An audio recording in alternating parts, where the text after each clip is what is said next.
नमस्कार आप सभी को। क्लास 12th का यूनिट 4th है emerging trends and social impacts. बढ़ती हुई टेक्नोलॉजी और उसमें उन सोसाइटी का रुझान कैसे इम्पैक्ट्स डाल रहा है। जो उभरता हुआ रुझान है वो एक नया ट्रेंड कैसे स्थापित कर रहा है कंज्यूमर्स के बीच में। तो इसमें सबसे पहले जो हम पढ़ेंगे वो है artificial intelligence. Artificial intelligence computer विज्ञान का एक ऐसा क्षेत्र है जो इंसानों की तरह सोचने, तर्क करने और कार्य सीखने की क्षमताओं को बढ़ाता है, उन्हें सिखाया जाता है। इसमें ये दो प्रकार का होता है, नैरो एआई और जर्नल एआई। नैरो एआई का मतलब होता है कि किसी एक विशिष्ट कार्य को करना, कोई स्पेशल काम करना नैरो एआई में आता है। उदाहरण के तौर पे किसी चेहरे को पहचानना या आपका गूगल ट्रांसलेटर है वो एक नैरो एआई पे काम करता है। जर्नल एआई का मतलब होता है सामान्य काम करना, कोई भी काम आया और वो आपके क्षेत्र से जुड़ा हुआ है उस एआई उसको करेगा। अगर हम उदाहरण देखें दोनों का, तो एआई जो आज के टाइम में हम सॉफ्टवेयर्स इस्तेमाल कर रहे हैं लाइव, वो आपका एप्पल का जो फ़ोन है उसमें सीरी है, ऐसे ही अमेज़न में एलेक्सा है, गूगल के अंदर हमारी गूगल असिस्टेंट है, गूगल लेंसेज है, गूगल ट्रांसलेटर है, गूगल जेमिनी है। Google Gemini same chat GPT की तरह काम करता है और जो गूगल जिसे ऑपरेट करता है। नेक्स्ट इसके अंदर हम पढ़ेंगे मशीन लर्निंग। अब मशीन लर्निंग क्या है? मशीन लर्निंग एक आर्टिफिशियल इंटेलिजेंस का ही एक उप क्षेत्र है जिसमें हम कंप्यूटर को स्पष्ट रूप से प्रोग्राम नहीं बनाते हैं, हम डाटा के आधार पे ही उन्हें सिखाते हैं और निर्णय लेना की उसकी क्षमता बढ़ाते हैं। बहुत सारे डाटाबेस और सेंसर्स और वेबसाइट के द्वारा आपकी मशीन लर्निंग की जाती है। ठीक, इसमें जो है आपकी जो मशीन लर्निंग है ये 3 तरह की होती है। सबसे पहला है आपका सुपरवाइज्ड, नेक्स्ट है आपका अनसुपरवाइज और तीसरी है आपकी रीइंफोर्समेंट। अब सुपरवाइज मशीन लर्निंग क्या होती है? सुपरवाइज का मतलब होता है कि कोई सुपरवाइजरी कर रहा है, कोई उसको सिखा रहा है, कोई सिखाता है, प्रशिक्षित करता है, इसे हम सुपरवाइज कहते हैं। अगर हम उदाहरण लें सुपरवाइज का, तो स्पैम डिटेक्शन प्रोग्राम्स हैं, सॉफ्टवेयर्स हैं। आपके फ़ोन पे फ़ोन आया तो अगर वो स्पैम है मतलब सही नहीं है तो स्पैम लिखा हुआ आ जाएगा।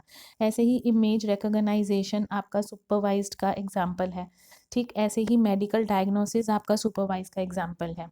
अगर हम अनसुपरवाइज देखें तो अनसुपरवाइज का मतलब होता है जिसमें काम हो रहा है बिना किसी लेबल के, बिना किसी प्रशिक्षित के, कोई सुपरवाइजरी नहीं कर रहा है, बस काम हो रहा है। और काम कैसे हो रहा है? डाटा में जो पैटर्न है और जो उनकी संरचनाएं हैं उसके हिसाब से चीज़ें खोजी जा रही हैं। ठीक, इसका सबसे बड़ा उदाहरण है ई कॉमर्स। ई कॉमर्स क्या होता है? ई कॉमर्स आपकी ऐसी एक इलेक्ट्रॉनिक बिजनेस होता है जो ना केवल सिर्फ आपका एक चीज़ को कंटेन करता है, बहुत सारी चीज़ें। उदाहरण के तौर पे कोई आया उसने कपड़े सर्च किए तो वो कपड़ों का डाटा दिखाएगा। कोई आया उसने आपका कहा कि मुझे तो इलेक्ट्रॉनिक आइटम्स लेने हैं तो इलेक्ट्रॉनिक आइटम्स के हिसाब से डाटा दिखेगा। किसी ने कहा कि उसे एसेसरीज़ चाहिए, एसेसरीज़ पहनने की चीज़ें, तो वो उसके हिसाब से डाटा सर्च आउट करेगा। तो ऐसी चीज़ों को हम अनसुपरवाइज्ड बोलते हैं, जिसमें कोई परीक्षण नहीं होता, बस जो हमने डाटा दिया है उसके हिसाब से सर्च हो जाता है। ठीक, एंड थर्ड वन है रीइंफोर्समेंट लर्निंग। रीइंफोर्समेंट लर्निंग का मतलब होता है कि इसके अंदर एक एजेंट एक वातावरण के साथ इंटरैक्ट करता है। उदाहरण के तौर पे रोबोट की जो ट्रेनिंग दी जाती है, आपकी लाइव वीडियो गेम्स हैं जो आप खेलते हो, ठीक है। और इसका बहुत जो इम्पोर्टेंट एग्जाम्पल है और जो आम देखा जा रहा है, अब जिसके ऊपर सरकार काम कर रही है, वो है सेल्फ ड्राइविंग कार। ऐसी कार्स आ गई हैं जिसमें कोई ड्राइवर नहीं है, उसको कोई चलाने वाला चालक नहीं है, एक कार है वो रोबोट के हिसाब से चल रही है, ड्राइविंग सीट खाली पड़ी है और वो टैक्सी की तरह यूज़ हो रही है। अब वो कैसे भापेगा कि आगे ट्रैफिक है? सेंसर्स के थ्रू, सेंसर्स के थ्रू उसको कुछ मीटर की रेडियस दिया गया है कि इसके आगे कोई भी ऑब्जेक्ट आता है तो रुकना पड़ेगा, रेड लाइट की उसको जानकारी दी गई है। तो ये बहुत मतलब इम्पॉर्टेंट है जो अभी अभी इस टेक्नोलॉजी के ऊपर गवर्नमेंट बहुत सारा काम कर रही है। नेक्स्ट जो इसका थर्ड एग्जाम्पल बनता है वो है आईओटीज़। आईओटीज़ का पूरा नाम होता है इंटरनेट ऑफ थिंग्स। इसका फुल फॉर्म भी पूछा जा सकता है एक नंबर के क्वेश्चन के लिए। अब इंटरनेट ऑफ थिंग्स क्या होती है? ये एक ऐसी तकनीक होती है जिसमें इंटरनेट के माध्यम से दैनिक उपयोग की जाने वाली वस्तुओं को आपस में जोड़ा जाता है। ठीक, इसके अंदर सेंसर्स लगे होते हैं जो डाटा को इकट्ठा करते हैं। जैसे सेंसर्स क्या इकट्ठा करेंगे? तापमान। बहुत सारे ऐसे इलेक्ट्रॉनिक थर्मोस्टेट डिवाइसेस हैं जो आपके घर आने से पहले आपके घर का जो टेम्परेचर है, तापमान है, उसको सही कर देगा। गर्मी है तो ठंडा कर देगा घर, बाहर ठंड है तो घर को गर्म कर देगा। 3 टाइप्स की एप्लीकेशंस होती हैं आईओटी की। सबसे पहला जो आईओटी काम करता है वो कंज्यूमर आईओटीज़ के रूप में काम करता है, ठीक? जो कंज्यूमर उसको पहन सकता है, जैसे आपके स्मार्ट डिवाइसेज़ हैं, या जो कंज्यूमर उसका अपने पर्सनल यूज़ के लिए जो इस्तेमाल कर रहा है, जो इंटरनेट से जुड़े हुए हैं। नेक्स्ट है आपका इंडस्ट्रियल आईओटीज़, इसकी शॉर्ट फॉर्म है आईआईओटी, तो ये भी फुल फॉर्म में पूछा जा सकता है। इसका पूरा नाम है इंडस्ट्रियल इंटरनेट ऑफ थिंग्स। ये आपके औद्योगिक क्षेत्र में डिवाइस की प्रणाली होती है। ये मशीन का उपयोग करके और इंटरनेट का इस्तेमाल करके स्मार्ट सेंसर्स को क्रिएट करते हैं। नेक्स्ट है आपके कमर्शियल आईओटीज़। कमर्शियल आईओटीज़ घर के बाहर उपयोग होने वाले डिवाइसेस या सिस्टम्स जो इंटरनेट का इस्तेमाल करके काम करते हैं। उदाहरण के तौर पे स्मार्ट कैमरास हैं, स्मार्ट पेस्ट रिमूवल हैं। आपके जो पेस्ट हैं जैसे चूहा है वो आ रहा है तो मूविंग एलिमेंट हो गया ना, तो वो उसको डिटेक्ट कर लेगा बाहर ही, कोई जाल वाल डाला होगा तो उसके ऊपर हो जाएगा।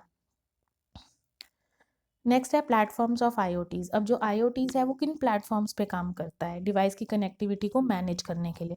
सबसे पहली चीज़ जो आईओटी में होती है वो होती है आपकी सेंसर टेक्नोलॉजीज। सेंसर्स बहुत अच्छे तरीके से काम करते हैं तभी आईओटीज़ क्रिएट होते हैं। सेंसर क्या करता है, जो हमारी वास्तविक दुनिया है उससे डाटा लेता है, उससे वेरिएबल लेता है और फिर उसके ऊपर काम करता है। इसका सबसे बड़ा उदाहरण आपके टेम्परेचर सेंसर्स हैं जो गर्मी और सर्दी का पता लगाते हैं। ऐसे ही मोशन सेंसर्स हैं जो अल्ट्रासाउंड तरंगों के साथ निगरानी करते हैं कि कोई मूवमेंट तो नहीं हो रही। नेक्स्ट इसके अंदर आपका फिर आता है यूनिक आइडेंटिफायर्स। अब हम इंटरनेट की बात कर रहे हैं तो डिवाइस को यूनिक नंबर तो देंगे, वो यूनिक नंबर किसके द्वारा दिया जाएगा, आईपी के द्वारा दिया जाएगा। आईपीस क्या होते हैं, इंटरनेट प्रोटोकॉल होता है। जितने भी डिवाइसेस हैं जो इंटरनेट से जुड़े हुए हैं उनको एक नंबर दिया जाता है जब वो एक नेटवर्क के अंदर एंटर करते हैं। नेक्स्ट आता है आपका इंटरनेट कनेक्टिविटी। अब आईओटीज़ की बात करें तो इंटरनेट कनेक्टिविटी पे ही उपकरणों को आप नेटवर्क के थ्रू जोड़ सकते हैं। लास्ट इसके अंदर आएगा AI and machine learning. AI और मशीन लर्निंग एक बहुत बड़ा हिस्सा है आज की टेक्नोलॉजी का।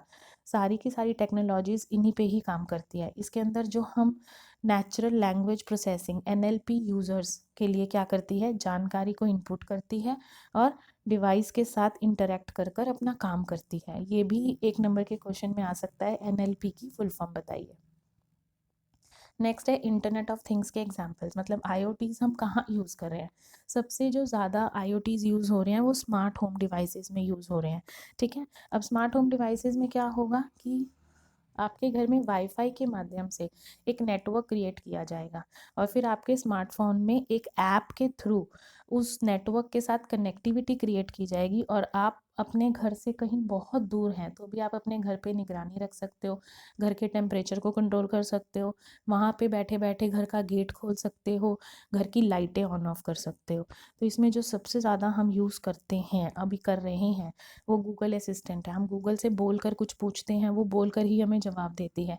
ऐसे ही अमेज़ॉन की एलेक्सा है, एप्पल की सीरी है जो कि वॉइस असिस्टेंट के रूप में काम करती हैं। और अगर एग्जांपल लें तो हमारी स्मार्ट लाइट्स हैं, स्मार्ट लॉक्स हैं, स्मार्ट सिक्योरिटी कैमरास हैं, स्मार्ट स्पीकर्स हैं। अब ऐसे कैमरास आ गए हैं जिसमें स्पीकर साथ कनेक्ट होता है, आप कैमरे के साथ बोल भी सकते हो। मतलब घर में कोई है, बच्चा है या कोई बड़ा बुजुर्ग है, आपको उसको इंस्ट्रक्शन देनी है कि जी ये कर लो, तो वो वहाँ से आवाज़, कैमरे के साथ आवाज़ भी आपकी आएगी और वो उस चीज़ को कमांड के रूप में लेंगे। नेक्स्ट है आपकी वेयरेबल टेक्नोलॉजीज़, ऐसी तकनीक जो आप पहन सकते हो, जो शरीर के साथ पहनकर शरीर की गतिविधियों को जानती है। जैसे शरीर में जो भी आप मूवमेंट कर रहे हो, जैसे आप चल रहे हो तो स्टेप काउंट हो जाएगी, आपकी जो हृदय गति है उसके ऊपर वो उसको काउंटिंग में ला सकती है। तो ये जो वेयरेबल टेक्नोलॉजीज़ हैं ये हेल्थ केयर डिवाइसेस में बहुत अच्छे हैं। जो आपके घर में बुजुर्ग हैं उनको स्मार्ट वॉचेस पहनाकर उसमें आप मेडिकल इश्यूज़ में उनको सेट कर सकते हो, ऑक्सीजन लेवल सही आ रहा है या नहीं, हृदय गति सही है या नहीं, बीपी शुगर भी आजकल ऐसे ही चेक हो जाते हैं सिर्फ एक आपकी वॉच को या किसी भी एक सेंसर डिवाइसेस को आपके शरीर के साथ लगा देने से। और बहुत सारी ऐसी ऐप्स भी हैं जो अगर आप करें तो आपको वो नींद के लिए भी कहेंगे कि इस समय आपका सोने का समय है, इस समय आपका उठने का समय है, प्रॉपर अलार्म्स लगा देंगे। पानी पीने के लिए बार बार अलार्म बजेगा कि अब पानी पी लीजिए, आपकी बॉडी डिहाइड्रेट हो रही है। नेक्स्ट है पर्सनल मेडिकल डिवाइसेस, अभी इसके अंदर ही मैंने कवर कर लिया। तो इसमें क्या है, आपकी जो स्वास्थ्य की देखभाल है उसके लिए उपकरण होते हैं, छोटे छोटे होते हैं। उदाहरण के तौर पे हमें पता है ब्लड शुगर है, ब्लड प्रेशर है, ऑक्सीजन को मापने की मशीन है, पोर्टेबल अल्ट्रासाउंड मशीन्स भी आ गई हैं, छोटी छोटी अल्ट्रासाउंड मशीन्स आ गई हैं जो एक्सरेज और पूरी बॉडीज़ को देखने में काम आती हैं। बहुत सारी स्वास्थ्य मोबाइल ऐप्स भी हैं जिन्हें आप इंस्टॉल करके उसमें बेसिक जानकारी भरते हो आप, जैसे आपका जेंडर क्या है, आपकी उम्र क्या है, आपको बीमारी में क्या है, तो वो उसी के ही द्वारा आपको मैसेजेस देगी, उसके ऊपर ही वो काम करेगी। अगर आप मोटे हो, आप पतला होना चाहते हो, तो वो आपका डाइट भी प्लान करेगी कि आपको इस समय खाना चाहिए, ये खाना चाहिए, ऐसा आप करिए, इतने स्टेप्स आप चलिए। तो ये सभी चीज़ें हमारी बहुत सारी ऐप्स हैं जो इस मेडिकल के रूप में ही काम करती हैं। नेक्स्ट है आपका ऑटोनोमस डिवाइसेस। ऑटोनोमस डिवाइसेस का मतलब होता है ऐसे उपकरण जो बाहरी नियंत्रण के बिना स्वयं ही निर्णय लेते हैं। जैसे अभी हमने सेल्फ ड्राइविंग कार का एग्जांपल लिया था। होटल्स में रॉबोट्स हैं जो काम कर रहे हैं एज एन स्टीफेंड्स या एज एन वेटर्स, तो वो आपके ऑटोनोमस डिवाइसेस होते हैं। इसमें जो आमतौर पे जो उपकरण हैं वो क्या करते हैं, सेंसर्स, प्रोसेसर और एक्यूलेटर्स होते हैं जो आसपास की दुनिया को समझने, उनका निर्णय लेने और कार्रवाई करने की अनुमति देते हैं। जैसे क्या हुआ, आपका बताया भी आपको, रॉबोट्स, आपके ड्रोन्स जो हैं वो भी इसी में ही आते हैं। स्मार्ट होम उपकरण आते हैं, सेल्फ ड्राइविंग आती है, कार, ट्रैक करना किसी चीज़ को बस से, ये सब इसमें आते हैं। नेक्स्ट है आपका WOT। IoT की तरह ही है WOT, IoT से थोड़ा ऊपर का आता है ये WOT। इसका फुल फॉर्म होता है वेब ऑफ थिंग्स। ये एक नंबर में पूछा जा सकता है।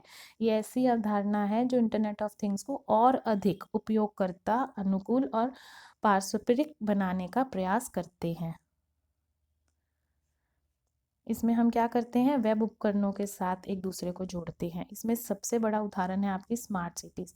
स्मार्ट सिटीज़ क्या है, स्मार्ट सिटीज़ ऐसी सिटीज़ हैं जिसमें एक स्मार्ट शहर बनाने की होती है, जिसमें सब कुछ अंदर ही अवेलेबल हो, आपको किसी भी चीज़ के लिए उस सिटी से बाहर ना जाना हो। ठीक है, इसमें सूचना और संचार प्रौद्योगिकी पे काम होता है। स्मार्ट परिवहन होते हैं जैसे मेट्रो, साइकिल्स एंड पैदल चलने के रास्ते अलग अलग होना। ठीक है, स्मार्ट ऊर्जा मतलब जो सोलर पैनल्स वगैरह लगे हों, स्मार्ट मीटर्स हों, अपने आप से ही बिल आ जाए। स्मार्ट पर्यावरण होता है।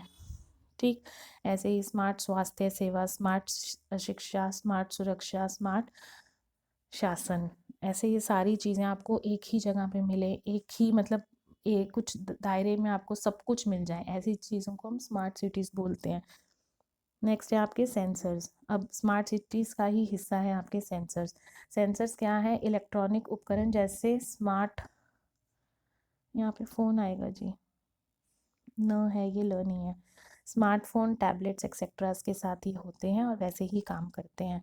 अब सेंसर्स जो हैं इसके दो हिस्से होते हैं जिसे हम एक्सेलरोमीटर एंड गायरोस्कोप बोलते हैं। अब ये क्या होते हैं, एक्सेलरोमीटर्स होते हैं, देखो नाम से पता चल रहा है, एक्सीलरेट, स्पीड, ये स्पीड के ऊपर काम करते हैं।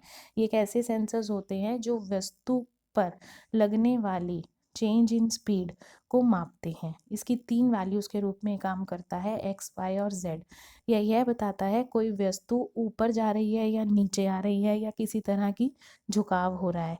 ठीक, इसमें जैसे रेखीय त्वरंस होते हैं, स्क्रीन ओरिएंटेशन, आपके फ़ोन की स्क्रीन भी आप सीधी पोर्ट्रेट और लैंडस्केप कर लेते हो। ठीक है, नेक्स्ट जो आपके हैं गायरोस्कोप, ये एक ऐसे सेंसर्स होते हैं जिसमें एंगुलर वेलोसिटी मतलब एंगल्स के फॉर्म में स्पीड की मेजरमेंट होती है। यह बताता है कि कोई वस्तु किस गति से घूम रही है। एक्सेलरोमीटर ने इतना बताया कि वो घूम रही है, ऊपर नीचे जा रही है। ये गति भी बताएगा कि वो किस गति से कितना रोटेट हुई है, कितनी मुड़ी है, कितनी घूमी है, कितनी ऊपर गई है, कौन सी दिशा में गई है। ठीक है, ये आपकी कोणीय वर्ग होती है। ये गेमिंग और ड्रोन के में यूज़ होती है। इसके अंदर क्या है, स्प्रिंग और द्रव्यमान का इस्तेमाल होता है, जबकि इसमें घूमता हुआ पहिया होता है। ये 2 नंबर के लिए इम्पॉर्टेंट क्वेश्चन है। नेक्स्ट है ब्लॉकचेन। ब्लॉकचेन बहुत इम्पॉर्टेंट टेक्निक है जो फाइनेंशियल चीज़ों में इस्तेमाल हो रही है आजकल। आजकल सभी जो है वो फाइनेंशियली जो लेन देन करना है पैसों का, या जो भी कोई आप शेयर खरीद रहे हो या बिटकॉइंस खरीद रहे हो, उसके अंदर ब्लॉकचेन बहुत सारा ज़्यादा इस्तेमाल हो रही है। अब ब्लॉकचेन है क्या, जो इसकी सबसे बड़ी विशेषता है वो है डिसेंट्रलाइज, मतलब कोई भी मालिक नहीं है इसका। जैसे हम उदाहरण लें, अगर हम अपने नोट की बात करें तो नोट के ऊपर लिखा होता है कि ये आरबीआई इसके लिए जवाबदेही है, वो रिस्पॉन्सिबिलिटी लेता है कि ये 500 का नोट है, ये 50 का नोट है। तो वो सेंट्रलाइज हो गया कि कोई है इसका मालिक। जबकि जो ब्लॉकचेन टेक्निक है वो डिसेंट्रलाइज है, इसमें कोई मालिक नहीं है, सब एक दूसरे के साथ कनेक्टेड है, बस इतना है। और इसमें जो डाटाबेस है वो पूरा का पूरा शेयर्ड है, मतलब जो भी डाटा, जो भी इंफॉर्मेशन है वो एक दूसरे के साथ शेयर होगी। इसमें प्रत्येक कंप्यूटर में डाटाबेस की एक कॉपी होती है। इसे एक डिजिटल लेज़र की तरह समझ सकते हैं, जिसमें लेन देन की जानकारी को ब्लॉक के रूप में संग्रहित किया जाता है। एक ब्लॉक बनाया जाता है एक इंसान का, उसके अंदर उसकी सभी तरह की जानकारी होती है। ये ब्लॉक एक दूसरे से क्रिप्टोग्राफी के माध्यम से जुड़े होते हैं। अभी ये जो ब्लॉकचेन है ये क्रिप्टोग्राफी में ज़्यादा देखी गई है। क्रिप्टोग्राफी करेंसीज हैं जो बिटकॉइंस वगैरह हैं, इसमें एक बार जो ब्लॉक श्रृंखला से जोड़ दिया जाता है, फिर उसमें कोई भी बदलाव करना असंभव होता है, क्योंकि जो एक ब्लॉक है वो आगे वाले की जानकारी भी रख रहा है अपने पास और पीछे वाले की जानकारी भी रख रहा है। तो अगर आप एक ब्लॉक को बदलोगे तो आगे वाले की जानकारी एक्सेप्ट नहीं होगी, क्योंकि उसके पास वो चीज़ है नहीं। तो इसमें जो बदलाव करना है वो थोड़ा मुश्किल है। अब समझिए, ऐसे एक डब्बे की तरह एक ब्लॉक है, जो आपका ये जो नीला वाला पार्ट है ये आपका, सपोज कीजिए ये आपका डाटा है, ठीक है। अब ये जो आगे वाला पार्ट है ये हैश है। हैश क्या है, जो भी यूज़र है, जिस भी नाम से ब्लॉक बना है, उसका फिंगरप्रिंट या उसका कोई पासवर्ड वो इस हैश में कंटेन होगा। और ये जो हरे वाला डब्बा है ये पिछले वाले का हैश डाटा रखेगा, पिछले वाले की फिंगरप्रिंट्स और जो उसका आईडी पासवर्ड है वो रखेगा। तो कनेक्टिविटी हो गई किस लिए, प्रीवियस वाले से, पिछले वाले से। तो इसलिए जो डाटा में जो बदलाव है वो करने मुश्किल है। देखिए डायग्राम से समझिए और अच्छे से। जैसे ये आपके 3 ब्लॉक्स हैं, 1 2 3, ठीक। अब ये जो सबसे पहला इसके अंदर होगा हैश, इसमें हैश आ गया। अब ये हैश दूसरे वाले हैश के साथ भी कनेक्ट होगा, दूसरे वाले डब्बे में भी उस पहले वाले की हैश की वैल्यू होगी। ऐसे ही तीसरे वाले डब्बे में दूसरे वाले हैश की वैल्यू होगी, और अपनी वैल्यू होगी, और फिर प्रीवियस पहले वाले की होगी। तो ये आपका ब्लॉक चेनिंग इस पे काम करता है। अभी बहुत सारी जो ऐप्स हैं, टेक्नोलॉजीज़ हैं, वो इसी को ही अडेप्ट करने की सोच रही हैं। अब इसमें होता क्या क्या, किस किस चीज़ में ये इस्तेमाल हो रही है, क्रिप्टो करेंसी में इस्तेमाल हो रही है, बिटकॉइन में हो रही है, सप्लाई चेन मैनेजमेंट, कहीं पे कोई सप्लाई करनी है तो उसमें ब्लॉक मैनेजमेंट हो रही है। मतदान में बहुत अच्छा इम्पैक्ट है, अगर सरकार इसको फॉलो करे तो। मतदान में क्या होगा, अभी देखिए, अभी हम वोट डाल के आते हैं, चाहे हम मशीन से डाल रहे हैं, हमें श्योरिटी नहीं होती कि हमारा वोट वहीं गया, जबकि पर्ची हमें निकल के मिलती है ना।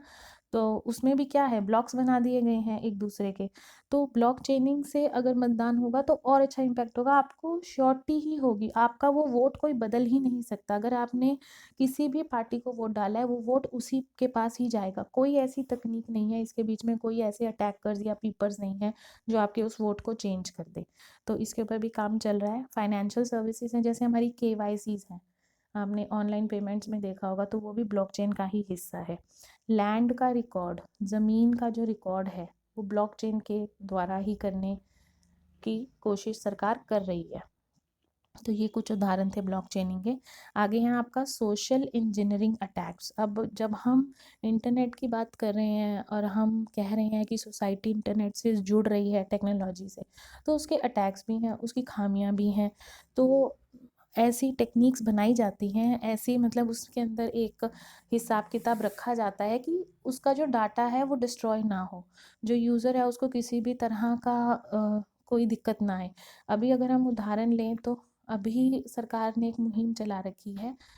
हम किसी को फ़ोन मिलाते हैं तो एक रिंगटोन बजती है सरकार के द्वारा, उसमें वो बताता है कि कोई भी आपको मैसेज करे, वीडियो कॉल करे और कहे कि आपका कोई रिश्तेदार या आपका बच्चा हमने पकड़ लिया है तो उसको छुड़ाने के लिए पैसे दीजिए, तो आपको ऐसा नहीं करना है। कोई भी ओटीपी मांगे तो आपको नहीं देनी है। जो अननोन नंबर्स हैं आपको नहीं उठाने हैं। एक अननोन नंबर को उठाने भर से ही आपका फ़ोन हैक हो जाता है, ठीक। तो ऐसी टेक्निक्स हैं या ऐसी चीज़ें हैं जो अब सरकार लोगों को उस चीज़ के लिए अवेयर कर रही है, क्योंकि ये चीज़ें देखने को मिली हैं। इसमें क्या है, जो अटैक हैं वो ऑनलाइन भी हो सकते हैं, ऑफलाइन भी हो सकते हैं और व्यक्तिगत रूप से भी हो सकते हैं। जैसे अभी हमने पीछे जी देखा था कि फ़ोटोज़ में स्कैम हो रहा था। शक्ल किसी और की लगी हुई है और बॉडी किसी और की लगा दी गई है। तो ये सब आपके अटैक्स होते हैं जो सोशल नेटवर्किंग के थ्रू आते हैं। अब इसमें सबसे पहला अगर हम देखें तो फ़िशिंग है। फ़िशिंग क्या होती है, कोई ईमेल मैसेज या टेक्स्ट मैसेज भेजा जाता है, उदाहरण के तौर पे आपके बैंक से आ गया वो कि जी आपका एटीएम ब्लॉक हो रहा है, जल्दी से जल्दी इस नंबर पे कॉल कीजिए, तो आपको वहाँ कॉल नहीं करना है।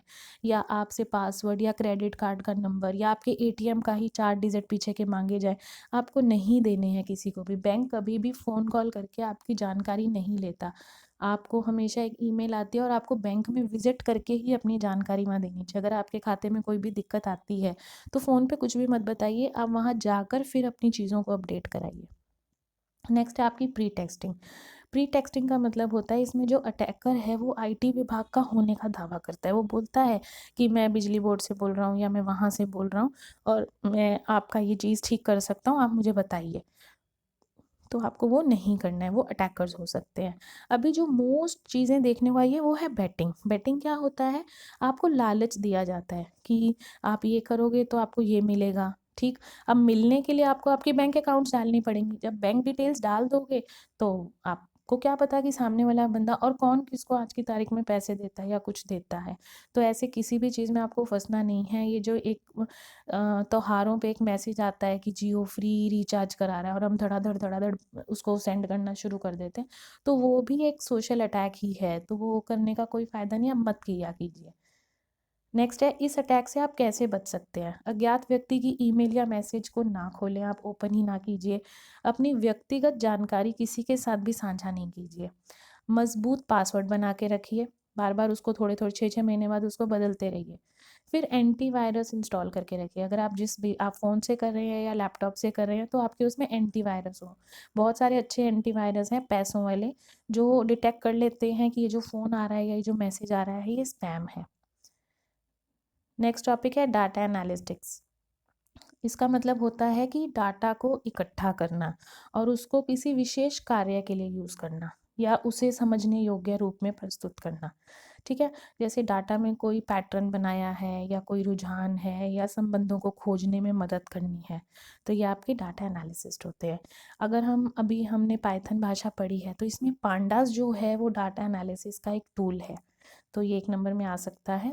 अब एग्जाम्पल से समझिए, एक ई कॉमर्स कंपनी है, ठीक है। वो क्या करती है, वेबसाइट पर ग्राहकों के व्यवहार का डाटा एकत्रित करती है। जैसे आप ना, दो लोग बात करना, आपका मोबाइल डाटा ऑन हो, आप दो लोग बात करना सपोज ट्रैक्टर के बारे में, तो आप जब फ़ोन ओपन करोगे, इंस्टाग्राम करोगे या यूट्यूब करोगे, तो आपको ना ट्रैक्टर से रिलेटेड ही रील्स देखने को मिलेंगी। या आप जैसे आपने कोई एस्ट्रोलॉजी की देख ली, शुरू कर दी, एक देखी तो आपको उसके रिलेटेड ही देखने को मिलेगा। तो ये क्या है, डाटा एनालिसिस ही है। अब जो बहुत सारी जो वेबसाइट्स हैं जो कंज्यूमर्स पे चलती हैं, वो ऐसे ही करती हैं, आपके डाटा को इकट्ठा करती हैं और फिर आपको वही वही सेम डाटा दिखाती हैं ताकि आप उस चीज़ की जानकारी रखिए। नेक्स्ट है एक डॉक्टर। एक डॉक्टर क्या करता है, मरीजों के डाटा से विशेष बीमारी का पता लगाता है, ठीक है, और उसमें बेहतर उपचार। जैसे कोविड है, कोविड कैसे पता चला कि कोविड एक बीमारी है, आई, जैसे बहुत सारे लोग आए, देखा उनको कोल्ड और कफ, उनको खांसी और जुकाम हो रहा है, उनकी चेस्ट में ब्लॉकेज हो गई है, तो उसके ऊपर देखा गया कि एक ही जैसी बीमारी के कस्टमर्स पेशेंट्स आ रहे हैं। तो उसके अब क्या हुआ, उसी से ही पता चला ना हमें कि हाँ ये कोई बीमारी है जो बहुत लोगों को हो रही है। फिर उसके ऊपर काम होना शुरू हुआ, फिर पता लगा कि किसी को हाथ लगाने से हो सकती है, डिस्टेंस ज़्यादा होने से कम होने से हो सकती है, मुंह पे मास्क लगा के रखे तो हम बच सकते हैं, बाहर ना निकले तो हम बच सकते हैं, इलाज इसका ये है। तो ऐसे ही इसे डाटा जब किसी भी तरह का एक तरह का डाटा आप इकट्ठा करो, उसके अच्छी चीज़ें, उसकी बुरी चीज़ें, उसको कैसे कंट्रोल कर सकते हो, वो डाटा एनालिसिस्ट है। नेक्स्ट एक सरकार है। सरकार क्या करती है, जनगणना निकालती है। जनगणना के बेस पे उसे पता चलता है कितने वोटर्स हैं, कितने लोग हैं जो वोट करेंगे, ठीक है। उसमें मेल और फीमेल का रेशियो भी पता चलता है, बॉयज़ और गर्ल्स का रेशियो पता चलता है। विज्ञान है, विज्ञान में भी सिद्धांतों और खोजों में हमें चीज़ें जानने को मिलती है। तो ये सारे आपके टॉपिक्स थे, ये वेरी लास्ट टॉपिक था। एक ये फुल फॉर्म्स देख लीजिए, इंपॉर्टेंट फुल फॉर्म्स हैं जो एक नंबर में आ सकती हैं, तो अलग से लिख दी थी। एआई की फुल फॉर्म होती है आर्टिफिशियल इंटेलिजेंस। नेक्स्ट है आपका आईओटी होते हैं इंटरनेट ऑफ थिंग्स। नेक्स्ट है IIOT, industrial internet of things. UID, unique identification. IP, internet protocol. NLP, natural language processing. Next WOT, web of things. तो ये आपका था यूनिट 4 का सेशन 1। उम्मीद है आपको ये हेल्पफुल रहे। धन्यवाद।